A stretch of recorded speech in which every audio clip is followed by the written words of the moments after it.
Welcome to the ReaderHouse Author Roundtable, where authors from all walks of life come together to discuss the trials, tribulations, and triumphs of publishing their books. I'm your host, Corey Graham. Join us here every Friday night at 8 p.m. or listen anytime via podcast at Spotify, Apple Podcasts, Stitcher, TuneIn, and PodServe, to name just a few. The Author Roundtable is sponsored by ReaderHouse Online Bookstore, where the independent new authors come first. This book is an action-packed, faith-driven thriller written by James Kirby. It's titled Escape from Hainan.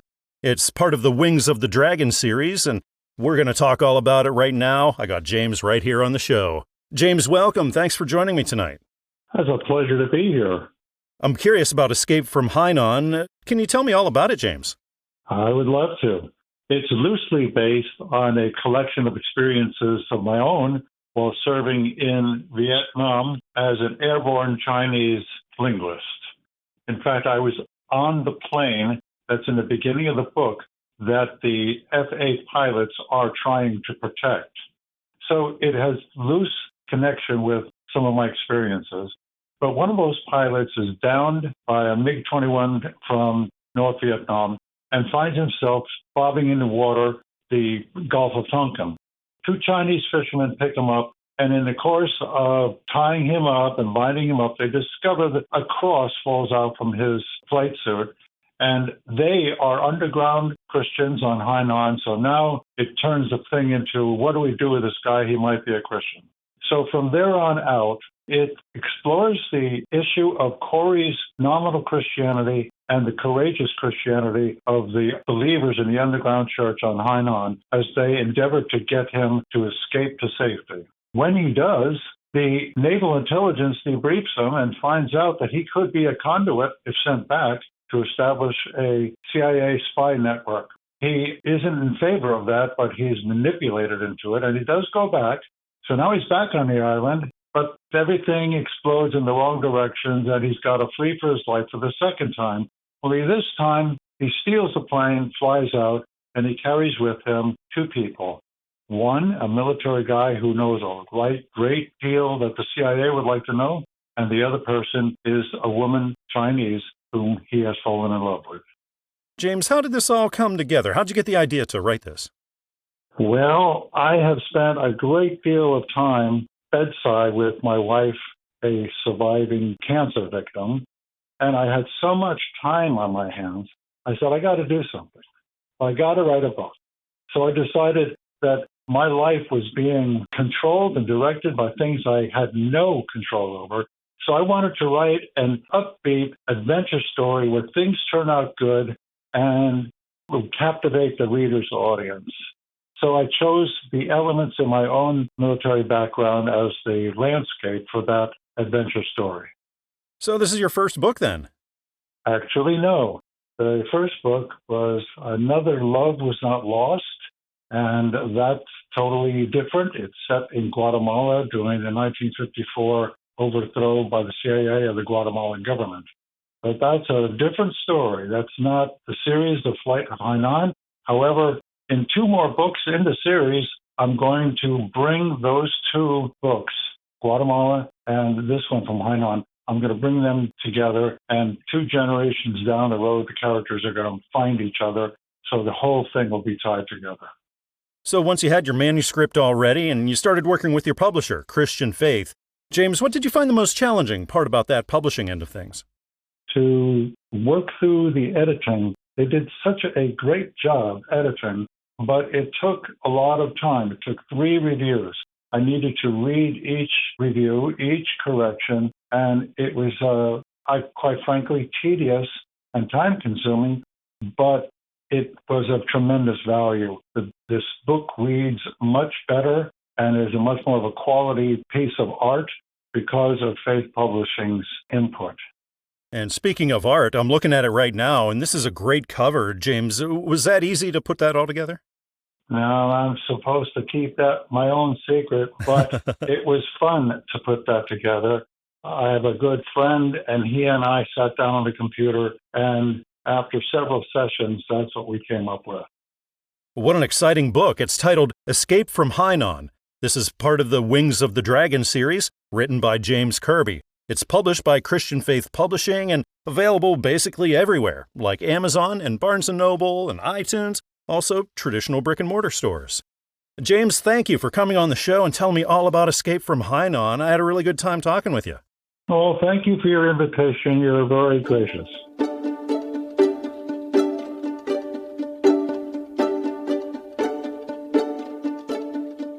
Sons of God. That's the name of the new book, written by Christine Breedlove.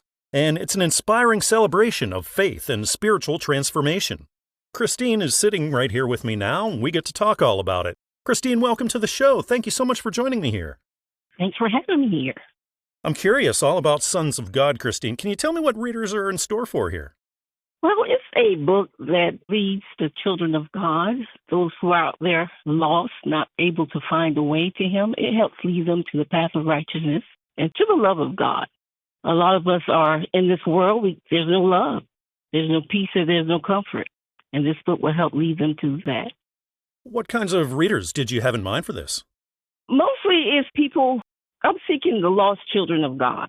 That's what this book is intended for. It's not intended for the world, because the world may not understand it, but it's intended for the children of God, those who are seeking to have a relationship with Christ, a true relationship with Christ, one not built on the world system, but built on the spiritual system.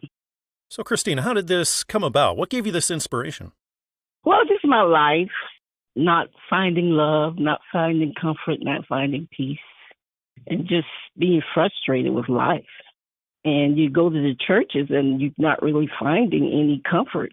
And so I started to read the Bible to myself. I started to listen to, this is a movie that I listened to. It's called The Gospel of John. I would fall asleep listening to this movie. I would listen to it multiple times a day. And then I began to see Christ and see the things of God. So what does your writing background look like? Are you new to all this, or do you have some experience with it? I am totally new. I have no experience in writing whatsoever. I actually hated writing in school. I didn't really start writing until college, papers. I'm in the medical profession, so mostly I just wrote medical papers, but it's new. It's all brand new. So once you sat down and you got started on Sons of God, was this a long journey for you overall, the writing and the publishing process and everything? No, actually, I lived this book over my whole life, but I started writing it, and within 6 months it was written. Yeah, I actually have another book written, a 300-page book about to come out. Mm-hmm. So once you had this manuscript ready and you started working with your publisher, Christian Faith, what would you say was the most challenging part of that publishing process? Just waiting. It's been good. They've been very helpful, insightful. Kept me abreast of everything that was going on. And so there was nothing like seeing that finished product, that thing that you worked so hard for. So when that first copy came in, Christine, you were holding it in your hands that first time. What was that like for you? It was awesome. It was unbelievable. When I sent the book, I was expecting it to sit on somebody's shelf for about 2 years or so. But they called me back within 2 weeks, and it was like, wow. And so now you're officially a published author. When you think about that, Christine, what's the most rewarding aspect of it all for you? The fact that I'm able to get my testimony out. There's certain things that inhibit us. And when you write a book, it kind of frees you to say and express yourself a way that you wouldn't do publicly. So we have a lot of listeners right now, and they're authors just starting out as well. So, Christine, do you have maybe some advice that you could throw out there for them? Just keep trying. Your dreams may come true. Never give up. I'm 52 years old, and I never thought this would be happening to me. So just keep trying. Keep your head up and keep trying. Mm-hmm. So did you have sort of a routine, like maybe you were writing early in the morning or late at night, or were you just kind of writing as you felt that inspiration come on? Mostly I wrote. I'm not a person that goes out and do much, so mostly I was home, and I worked night shift at my job, so there was time to do it there. And would you call yourself a big reader? Because, I've noticed so many authors also tend to love to read. So does that describe you? I feel ashamed. I do not read. I watch movies.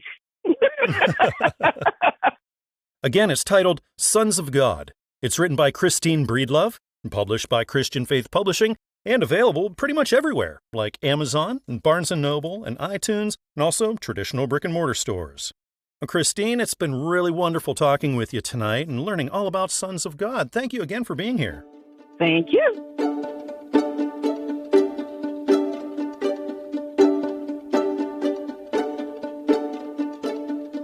The audiobook edition of Unexpected Joy, My Journey with Charlie, written by Charles Schoen, it just came out, and Charles is right here with me now at the ReaderHouse Author Roundtable. We'll be talking all about it. Charles, welcome. Thank you for joining me tonight.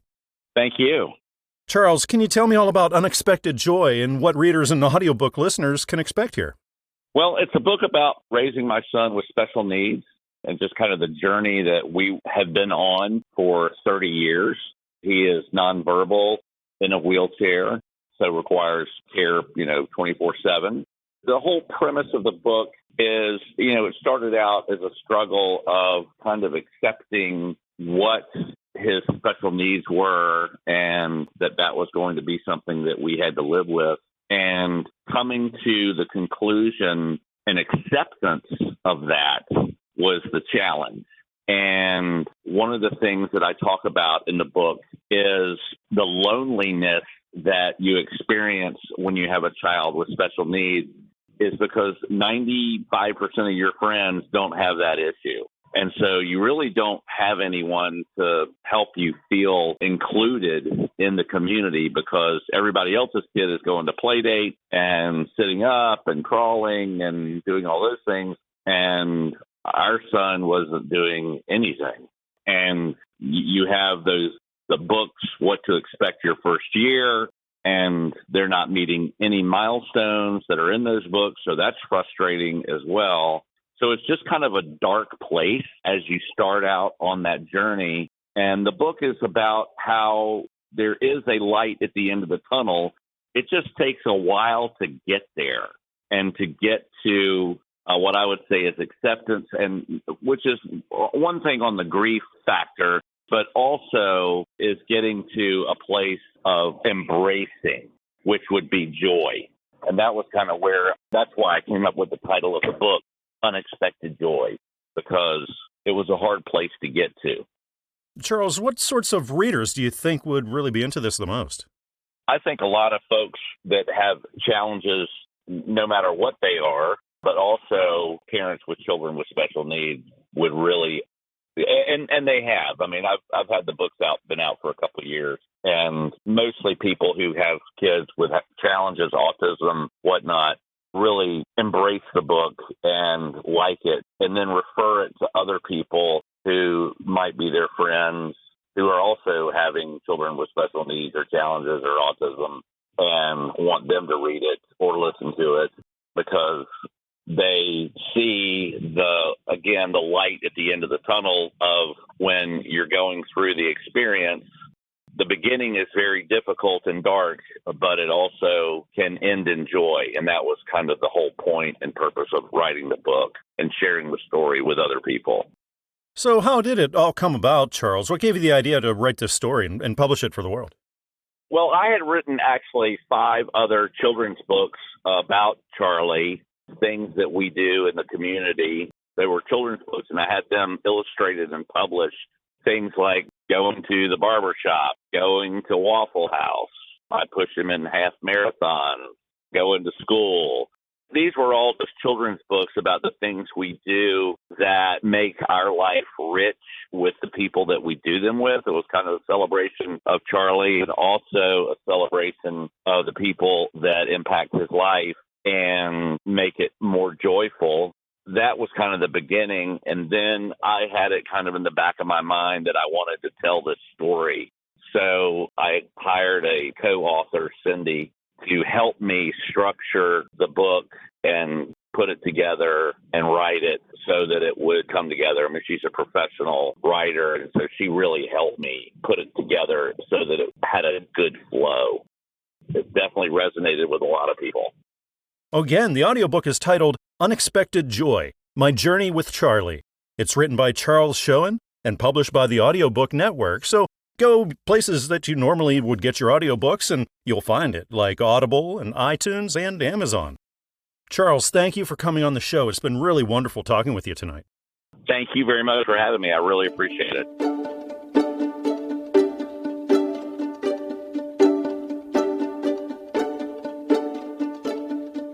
Well, my mouth is watering looking at this book. It's titled Sweet Generations, and it's written by Janet L. Scott. And Janet is right here with me now, and we're going to talk all about it. Janet, welcome to the ReaderHouse Author Roundtable. Thanks so much for being here. And thank you for having me. It's a great pleasure to be here. Well, it's great to be talking with you, and I can't wait to find out about Sweet Generations, Janet. Can you tell me all about it? There's an awful lot to say. I know. I lost my mother 5 years ago, and we've been wanting to find all of our recipes. Well, she had it in a file box all the time, and I had to work with these recipes trying to figure them out because most of them were add flour, and they were my grandmother's recipe, and I'm a grandmother. So I figured out all these recipes using my recipes, my aunt's recipes, and all of our families. They're treasures. It's just such an amazing book. And the good old-fashioned good recipes like your grandma molasses cookies and the chocolate chip cookies that stay soft and just good old custard pudding pies. It's amazing. Absolutely amazing. My son asked me if my meatloaf recipe was going to be in it, and I kind of laughed because it was a baking book, and I told him, Adam, it's a baking cookbook. And he goes, but Mom, you bake meatloaf, don't you? Well, yes, I guess you do. So that recipe is in the book. And it's funny. It's kind of out of place, but it's funny because it's a family cookbook. So was this a long journey that you were on overall, Janet, gathering all these recipes and putting it into manuscript format and everything? It is. It was a very long journey, but well worth it because it was just, to have this book here is like they're alive, they're with me and I'm cooking with them. And it's amazing. It goes way back when I was little and I wanted an easy bake oven. And I baked for the family. I baked the dinner or the dessert, I'm sorry. And to me, that was a big cake. But it was, I don't know if you've ever seen them, but they're really, really little tiny cakes. Oh, yeah. But I was so proud of myself that I baked a cake, and it just started from there. And that's all I do is bake. And then I'm known Janet the Baker. It's a fabulous cookbook. It's like my Bible, So once you had it all together, the manuscript was ready, and you started working with your publisher, Newman Springs. Janet, what did you find to be the most challenging part of that publishing process? I don't know. I don't think it was really that challenging other than the editing. There was an awful lot of editing, but they were very patient and they were very helpful with me, going through the process and getting everything done and making sure everything was right. And it was lengthy, but worth it because it can't happen overnight. Right. It can't. And if you want to have something successful, then you want to have something done right. Exactly. And it was done right. And it took some time, but it was okay. It was worth it in the long run. I'm very, very pleased. I can only imagine what you were thinking and feeling whenever you were holding the first copy. And it was a real thing, Janet. What was that like? Oh, I know. I'm like, it's alive. It really, really did happen. I was overwhelmed, to have my cookbook published. Oh, my goodness. It was overwhelming. And I know my grandma was like, so happy. She probably, sure. it should have rained that day because she was probably crying happy tears. It's a great success. Sweet Generations. And my son thought of that name too. Yeah, he goes, oh, Generation, sweet. I go, oh, call it Sweet Generation.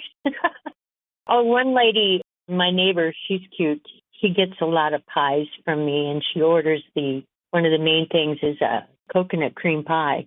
And her boss actually gets goosebumps when he eats it. He's just so excited. Yeah, he said, this is just the real coconut cream pie. But it's good recipes. Well, again, this cookbook is titled Sweet Generations. It's written by Janet L. Scott, published by Newman Springs Publishing, and available pretty much everywhere, like Amazon and Barnes & Noble and iTunes, and also right down the street at your local bookshop. Janet, it's been so wonderful talking with you tonight. Thanks again for coming on the show with me. Well, thanks, Corey, and I really wished I could have given you some cookies or something.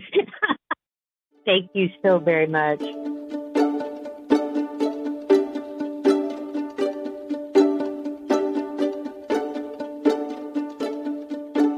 Author Bernard Burgess has written a new romantic mystery titled 12 Urns and a Dozen Roses.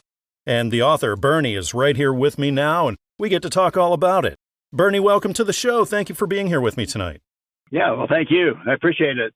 I appreciate your time, Bernie. Can you tell me what readers are going to be getting into with 12 Urns and a Dozen Roses?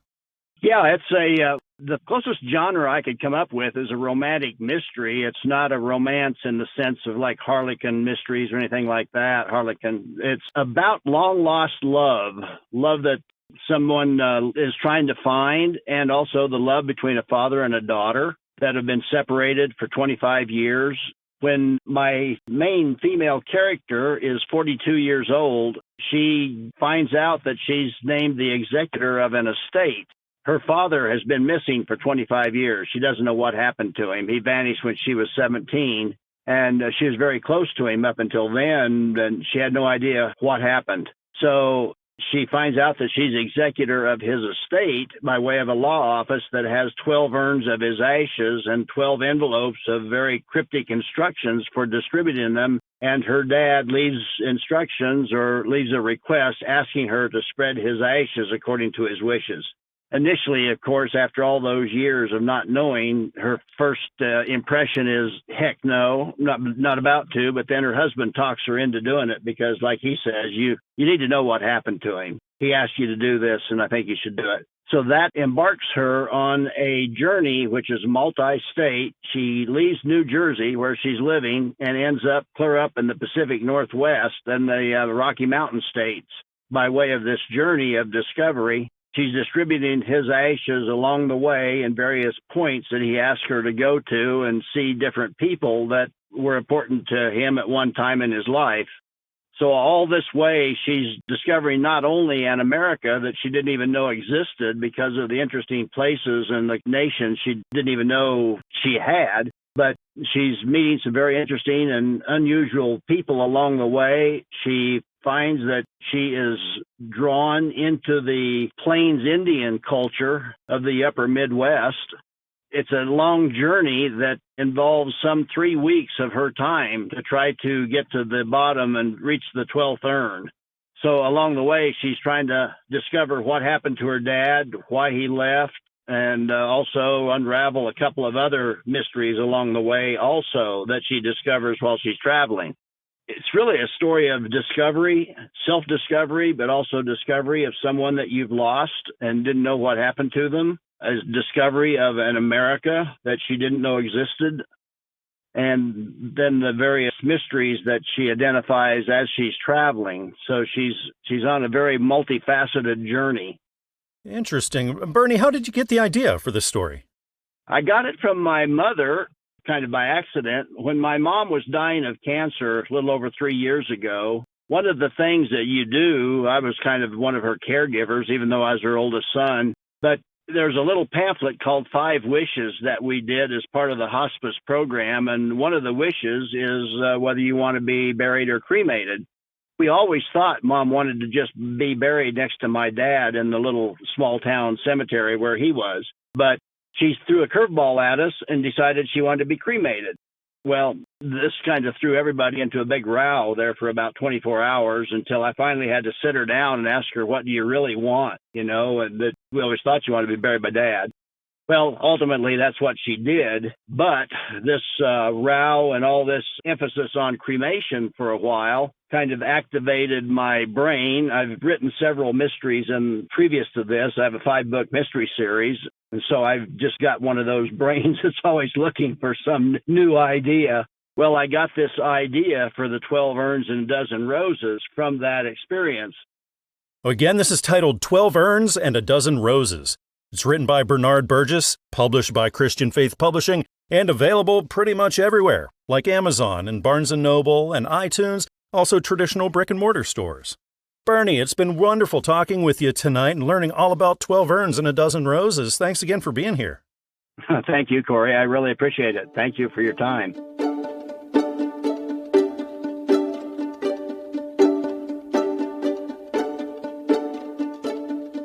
I'm looking at a book that is an inspiring collection of personal testimonies written by Malcolm Blows. It's titled, Some of My Personal Winsights into God, Reflections on the Goodness of God. And Malcolm is right here with me now, and we get to talk all about this. Malcolm, welcome to the show. I appreciate you joining me tonight. Thank you. I'm glad to be here. Well, I'm glad to be talking with you. Can you tell me all about some of my personal winsights into God and what readers will be getting into here? Well, it's all about my personal testimonies I've experienced as a Christian, and particularly in my mission work, serving a supernatural God who cares about our family, our provision, and our health. It's all different testimonies at different times. Each chapter is a different story, if you like, and it's all backed up with scriptures. Well, Malcolm, what kinds of readers do you think would get the most out of it? I guess I really wrote it to encourage Christians because it's personal and because it's a reflection on the goodness of God in my life. I believe that other Christians can benefit from it and receive the same deal of a supernatural God that heals and provides and loves us. So how did this come about, Malcolm? Where'd you get the idea to start off on it? I think really my son Samuel said one day, Dad, you all these experiences, you need to write them down for other people, to encourage other people and for the next generation, if you like. And I wasn't very keen to start with, but I found I had to discipline myself. When I went for my doctorate and my PhD, I had to write dissertations, and it made me disciplined instead of just writing 12-page papers. That's how it started. And do you have experience in writing and publishing, or is this sort of a new thing for you? Well, I've had one book published. It's called Discovering the Truth Through Breedlove Songs, which I really wrote to encourage listening to baby boomers. I really started when I started at university writing 12-page papers. As a child, I wasn't really that interested in school and writing. Now I'm married, 55 years. I have to find something to do. So once you started on this, was this a long journey, the writing and publishing process and everything? Well, the first book, absolutely. It took me probably 6 months on and off as I felt inspired or directed to write it. And I try and do something each day in my spare time because I work at ministry.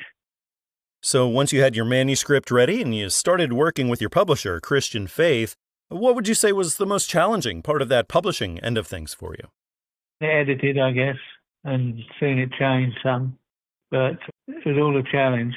But I'm excited that it happened. The satisfaction of actually completing the task, and it wasn't just a daydream anymore, but something I actually did and achieved. And I just hope it will encourage others to trust in the God.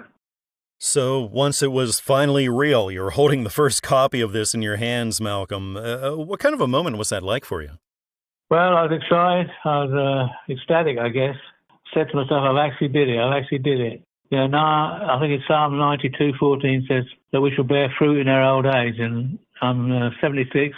I'm still bearing fruit, and I was excited to hold the book in my hand, the actual book in my hand. So looking ahead, do you have plans to write and publish more? Yes, I've actually written 3 other books, which are pretty much completed. One, which is the main thing on my heart, called Missions, the Heartbeat of God, which is the motto of our ministry. I've also written a book on poems. I also have another book on Beatles songs, which I'm going to entitle All You Need Is Love, which is covering 19 Beatles songs. So now that you're a published author, Malcolm, what would you say is the most rewarding aspect of it all for you?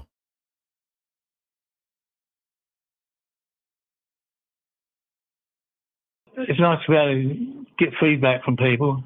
And, you know, with somebody only this weekend, and I gave somebody a book and they were thrilled. It's just different for me. I've never done that. It's very exciting. It's very rewarding. Well, what a wonderful book. Again, this is titled Some of My Personal Winsights into God, Reflections on the Goodness of God. This is written by Malcolm Blows and published by Christian Faith Publishing and available pretty much everywhere, places like Amazon, Barnes & Noble, iTunes, and also right down the street at your local bookshop. Oh, Malcolm, thank you so much for coming on the show and telling me all about your work. It's been really nice talking with you. Well, thank you. It's a new experience for me, to tell you the truth. Okay, thanks again.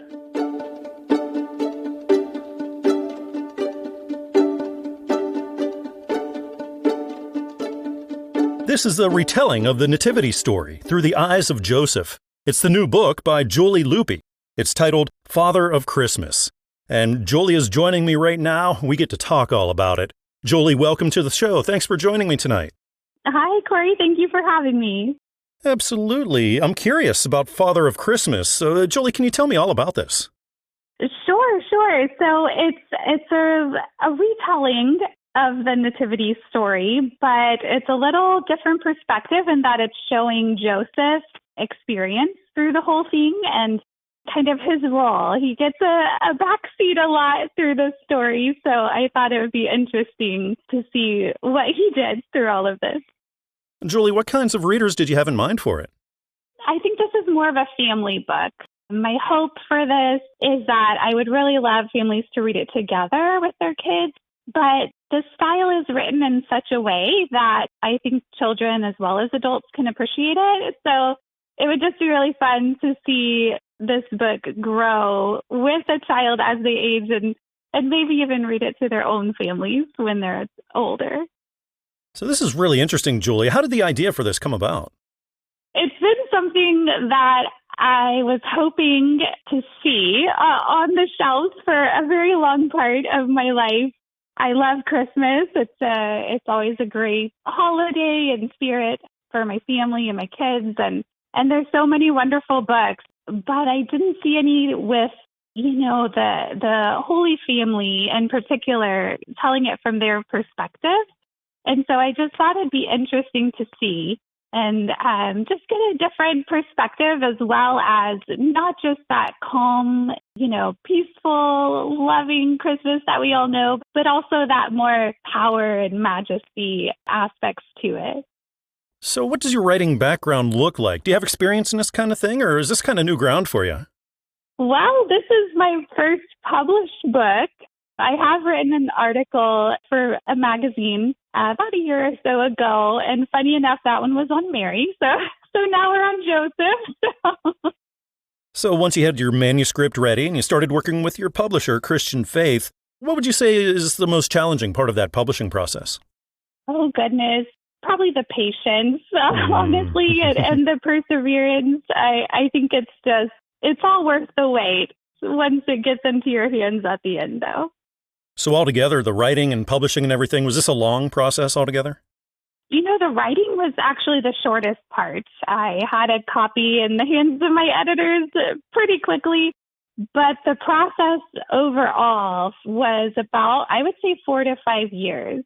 Now, I did have a couple of pauses in the middle of that for a baby and a little cancer scare, but in the middle of that, it just was something that I thought needed to be shared. So after all that time and hard work that you put into it, it was finally a real thing. The first copy comes in and you're holding it in your hands. Julie, what was that like? Oh, my goodness. It was surreal, to be honest. And I was excited and I thought, okay, it's been so long, but here it is. And to be honest, my first immediate reaction was, I just kind of hugged it and I thought, well, I did it. I did my part, and I just hoped that whoever my readers were would be able to read it and just love Christmas just a little bit more when they read it themselves. And so it's official. You're a published author. So, Julie, what's the most rewarding aspect of it all for you? Oh, goodness. I think it's really rewarding when a reader gives me feedback for something that I was trying to portray through my writing, because it made me think, okay, good. They understand, and it's that this is a little bit of, I know it's a Christmas story and everyone loves and knows Christmas well, but this is a very vulnerable story for me, trying to share that heart. And so when readers give me feedback like that, it makes it feel worth it, worthwhile. Well, I think readers are going to love this. Again, it's titled Father of Christmas. It's written by Julie Lauppe and published by Christian Faith Publishing, and really available everywhere, like Amazon and Barnes & Noble and iTunes, also traditional brick-and-mortar stores. Julie, it's been so wonderful talking with you and learning all about Father of Christmas. Thanks again for being here. Thank you so much, Corey.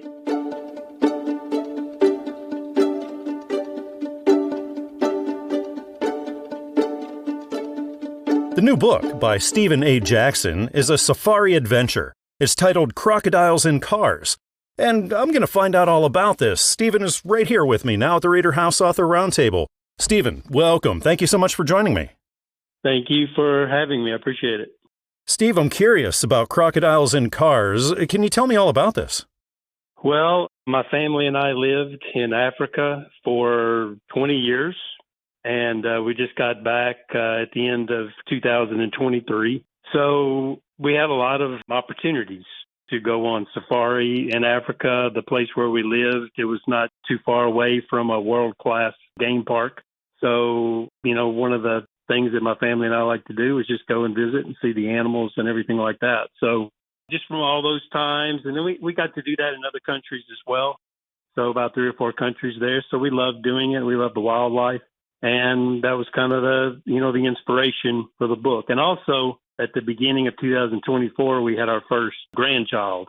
And so I just kind of wanted to write a story.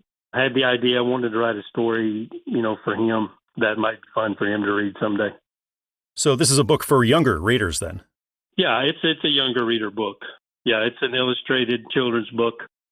So when it comes to writing, publishing, and all that, are you experienced in it, Steve, or is this all kind of new ground for you? No, this is all new for me. This is my first book. And so, like I said, kind of at the end of our time there in Africa, I kind of got that idea. And when I got back home here in the States, I just started working on it. Ideas started to flow, and then, I came up with a story. So once you got to work on it, Steve, was this a long journey overall, the writing and publishing and everything? The writing maybe took a couple of months to get the story as thought it was good enough to be, sent in somewhere to be published. And then the publishing took maybe 6 months or so, 5 or 6 months. So not too bad, but definitely the first time to go through anything like this. So once you started working with your publisher, Christian Faith, Steve, what did you find the most challenging part about that publishing end of things? I don't know if there was anything too challenging. I mean, I think, for a first-time person, having the resources to publish something, the process, I thought, went fairly smoothly with the publisher. It just takes a while, and I know they've got their process and everything to do. So it really ran, fairly smoothly from start to finish once everything got accepted. And then I said, hey, let's go ahead, and do this. And I decided to, have it published. So I'm looking at it right now, Steve, and the art on the cover is absolutely beautiful. So how did that all come together?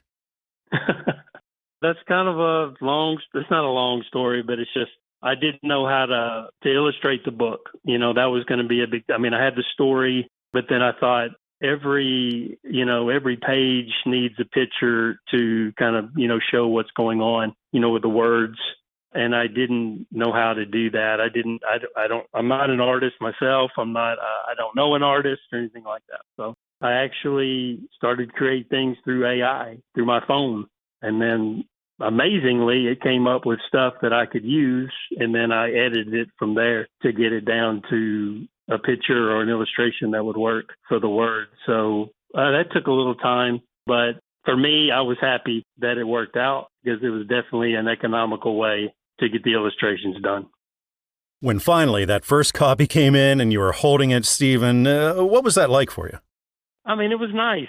It was good to see, it's good to see your, the outcome of your work and into something tangible and solid. So I was, it was cool to get it in the mail and to share copies of it with my, family and friends and things like that. So, yeah, it's exciting to think back and think, kind of the kernels of the idea and then to have it come out, it's rewarding.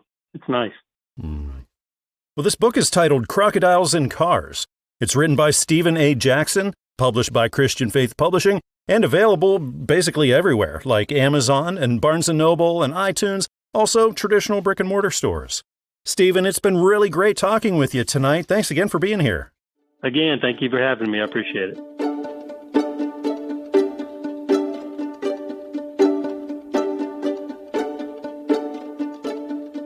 Marin, the Fisherman's Daughter. It's the new book by Gwartney, and it explores themes of love, loss, and resilience. And that's what we're going to be talking about right now here at the ReaderHouse Author Roundtable. The author, Eve, is here with me. Eve, welcome to the show. Thank you for being here tonight. Thank you. Thank you for having me. Eve, I'm interested to learn all about Maren, the fisherman's daughter. Can you tell me what readers are going to be getting into here? It takes place in Denmark in the mid-1800s, and it's about two girls that are indentured to a wheat girl. Her name is Maren. The other one is Bettina. And they face all kinds of adversity and challenges in their years of servitude, and they have conflicts with the workers there, their peers. It gets resolved in the end, but there's a lot they have to go through on the way there. And they've got, for example, on the cover of the book, there's the picture of the two girls, Maren and Bettina, and they're holding a walking stick. And the stick appears to have a snake wrapped around it. It's a stick that got picked up in the forest, and there was a vine that was wrapped around it. So it became a prop in the story, and not only a prop, but a symbol. And the symbol is of mortality's harsh journey that they go through, and which parallels what a lot of people go through, a rough journey on Earth. Eve, what kinds of readers do you think would be into this the most? The young and the old alike, I believe, would be attuned to the message in it. There's love in it. There's forgiveness. There's conflict. There's resolution. There's so many things in the story. How did this all come about, Eve? What gave you the idea to start off on it? There's a story that I grew up about my great-great-grandmother, and she was indentured in Denmark when she was young, and there was an incident that happened to her and her sister who was with her, and I'm not going to tell you what it is because it would be a spoiler. You need to read it to find out. So I basically took that story and I embellished it, made up more to the story than what the real story was. I brought in diverse characters into it, basically just went along with my great-great-grandmother's story, the lessons that she learned from her challenges. So what does your writing background look like, Eve? Do you have experience in this, or is this kind of something new for you? It's pretty new for me. I took a long time to write this, and several years, maybe 6 or 7 years, I'd been working on it off and on. There'd be long periods of time when I wasn't working on it. And then I'd pick up on it because I'd be thinking of more ideas. It started out a story, and it turned into a novel. I just kept thinking of more things to add to it. So once you handed your manuscript off to Covenant Books and you started working with them, Eve, what do you think is the most challenging part of that whole publishing process? Getting someone to look at it, I would say so. I think a lot of authors can relate to that. So now you're officially a published author, Eve. What do you say is the most rewarding aspect of it all for you? Just the feeling that I've been able to put out a message that I think is important for everybody to hear about what our priorities are. It's about forgiveness and redemption, and I think so many people would be able to relate to a lot that's going on in the story. Looking down the road, Eve, do you see yourself writing and publishing more? I do. I do have something in mind. I wrote a novel a few years back, and it was self-published. I took it off the market it's been several years, but I'm thinking about restoring it and revising some of it and going to Washington, D.C. for a photograph that is important for the story. I still have to do that to go to Washington, D.C. Again, this book is titled Maren, the Fisherman's Daughter. It's written by Eve Gwartney, published by Covenant Books, and available at Amazon and Barnes & Noble and iTunes, and also at traditional brick-and-mortar stores. Eve, it's been really nice talking with you tonight and learning all about this book. Thanks again for talking with me. Thank you. It's been interesting.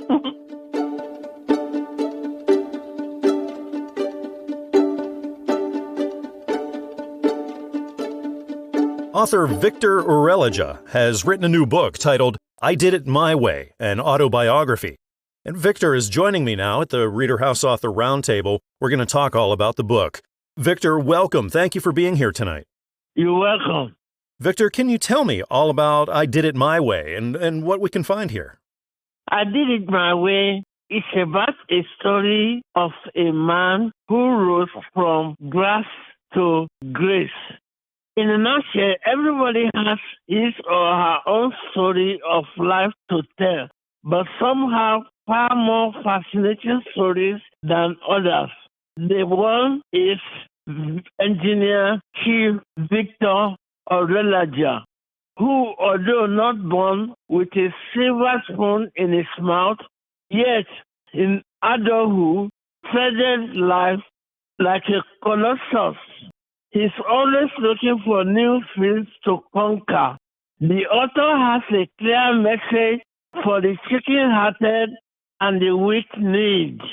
In short, he has a clear message for everybody. I Did It My Way offers the reader the pleasure of tracing the footsteps of a sure-footed explorer. That's basically what the book is all about. Victor, what was your target reading audience for this? My target audience is anybody who can read. This is a success story, and it tells you how to be successful in life. So anybody who can read wants to be successful in life. That's my target. Victor, how did this come about? How did you get the idea to start writing the book? I have a flair for writing. I've been writing for a long time, since I was in high school. I have a flair for writing. And I decided to put my autobiography in writing. I decided to put my history in writing for two reasons. One, I want to tell the whole world that you don't have to be born with a silver spoon in your mouth to be successful in life. All you have to do is to work hard, be a pace setter, set your own pace. That is, if you are the one that operates at a very high pace, set a high pace for yourself. If you are the one that operates on a low pace, set a low pace for yourself. You get there, it might take you some time, but you surely get there. Also, you have to associate with good friends. Associate with people who can lift you up in life, not people who will bring you down. And also, you have to do things your own way. If you can do all these things, and of course, read my book, success is guaranteed. Victor, prior to this book, have you been published? No, this is my first book I'm publishing. And I don't know if I'm going to write another book. It depends on God. I believe in God. It depends on God if I'm going to live 10 more years or 15 more years to be able to write a follow-up to this. I Did It My Way. And I also am a strong believer in the laws of nature. I will tell you what I believe in. I'm a strong believer in the laws of nature. Like, with all due respect, like Sir Isaac Newton, the great scientist, 1643 to 1727, attested to the fact that there's a supreme being. I also believe there's a supreme being, like Sir Isaac Newton. He said, and I quote, "This elegant system of sun, planets, and comets could not have arisen without the design and dominion of an intelligent and powerful being." End of quote. So I believe there's a thin line between science and religion. I'm a scientist. I believe strongly, and I believe strongly in God. And I'm a scientist. And I know there's a thin line between science and God, between God and science.